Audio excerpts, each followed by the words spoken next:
and speak. Trade is only dealt largely in big cities or bigger states. And if you have to look at the possibilities of Britain investing in India, we should also look at the Northeast. Chinese are not allowed to invest there. The Japanese have invested. But if you look at eastern boundaries, it's far more amiable. We are connected through Myanmar, we are connected with Bangladesh, we are connected with Bhutan, we are connected all the way till Thailand if you take the Stillwell Road. So if Britain needs to come in, then they should definitely look at sustainable tourism, green energy, they should look at education, and they should definitely look at healthcare. The British had an influence in the Northeast for a very long time, pre-independence, and even today, most of the schools there, which were open till Darjeeling, have been actually opened up by the missionaries or the hospitals like the Welsh Mission, the Nazareth. So there is a connection, and that connection needs to now be expanded furthermore. Absolutely, and you did mention healthcare and green tech. The UK has a huge focus in these areas. They're looking at these collaborative partnerships with India. Again, it could be government to government or companies to companies. What is it that you would expect the UK to contribute towards these sectors? I think the UK needs to engage with government to government as well as to public. If they want to have a deeper root, then nothing like education and healthcare. That touches the lives. And if you look at the entire Northeast, we are very proficient in English, we are very proficient in the service sector, and that is where again the United Kingdom government should look at our youth as an avenue for further collaboration, whether it is in the service industry, whether it's in the nursing industry, and tourism. Tourism is something which the UK could also look at very strongly. I'm quickly going to bring this issue of regulation because this is very important in establishing any relationship. It's also a red flag that has been raised here. 8 states in the Northeast. How easy it would be to regulate or bring a sort of a uniform regulation between these states? Are there a lot of differences, or is it also a part where you see a uniform regulation? Today, if someone is unwell in Tripura or in, let's say, Mizoram or Manipur, they end up going to Chennai, they end up going to Bangalore, they end up going to Delhi for treatment. So when it comes to healthcare, I don't think there will be any problem with regulations. We would welcome that.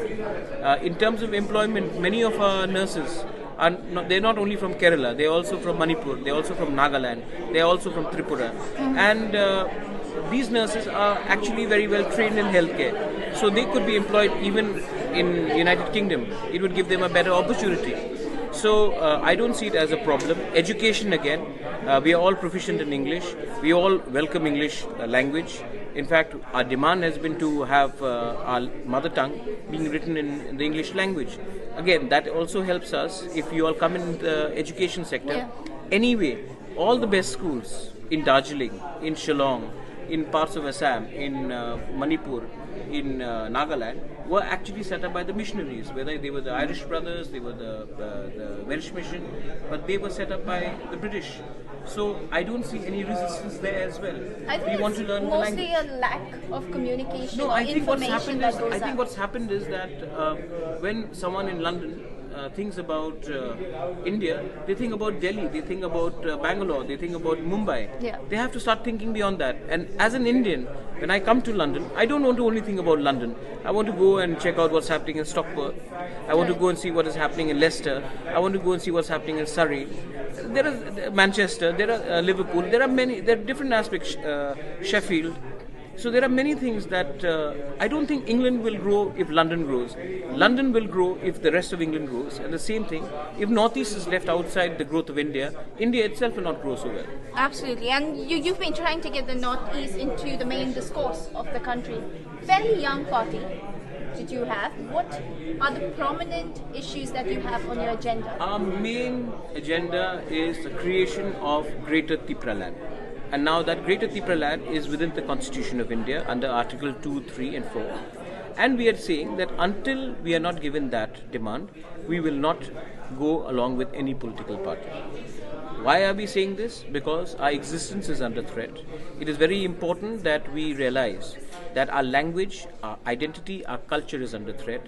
And no matter what development the government of India may promise us, they cannot protect our way of life, they cannot protect our language, they cannot protect our community. We have come only 30%. So until we are not given that constitutional protection, no amount of money, no amount of post will lure us away from our movement.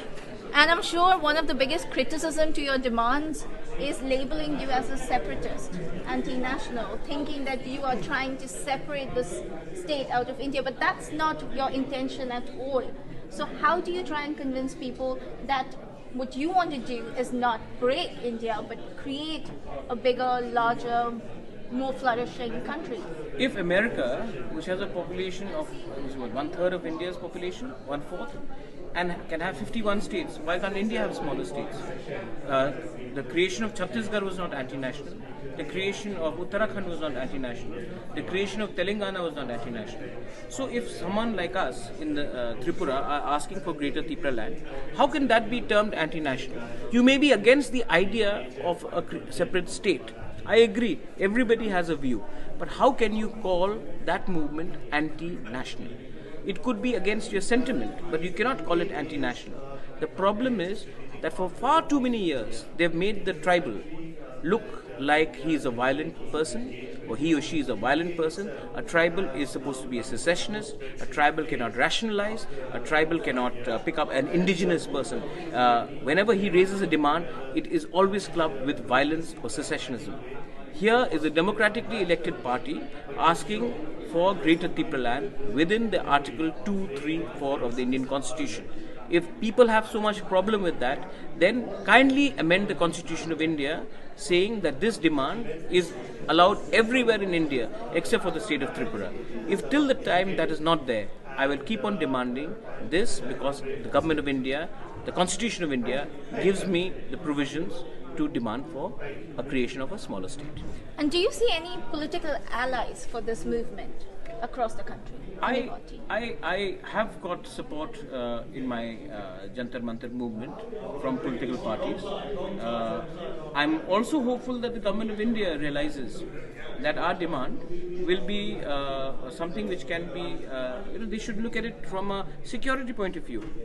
Tomorrow, Bangladesh has got a huge population of minorities, and post Sheikh Hasina, you may have a problem in Bangladesh, and when that happens, you will have scores of minorities from Bangladesh crossing over to different parts of Northeast.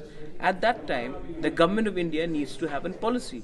Otherwise, states like Tripura, Meghalaya, Assam, Manipur, Mizoram, Nagaland will not be able to contain this inflow of people who are obviously insecure, and then you will create internal strife. So the government of India should actually have a refugee policy, but they cannot allow people to keep on coming from across the border and becoming chief ministers, becoming chief justices, becoming MLAs and ministers. Then you are finishing an entire community which was in existence for 1,000 years. You cannot do that. If you want to rehabilitate people, please do it in equal numbers across the country. But one or two states, especially with small population, cannot absorb this influx anymore. The state might pitch the NRC-CAA as the solution to this. What are your views on that?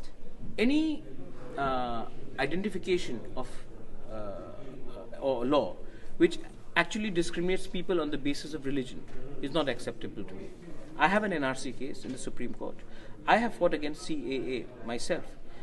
It cannot be on the basis of religion.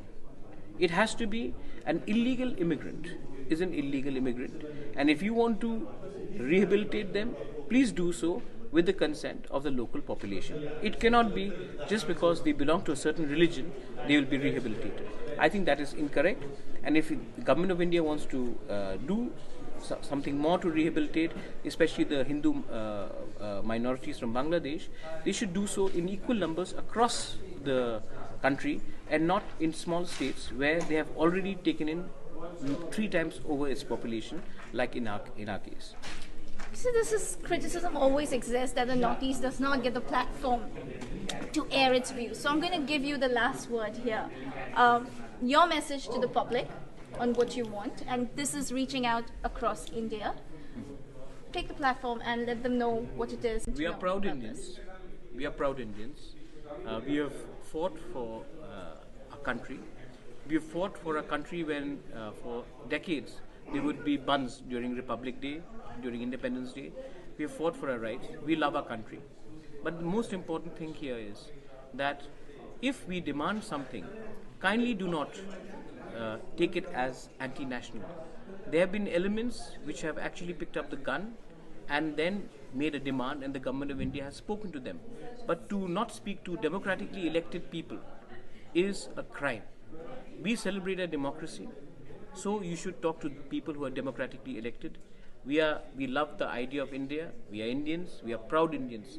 Make us, help us protect the boundaries of India. We'll do a far better job than anybody else, because we've lived in the land for centuries, and we'll do more to protect our land than any other forces which you may put there. Thank you.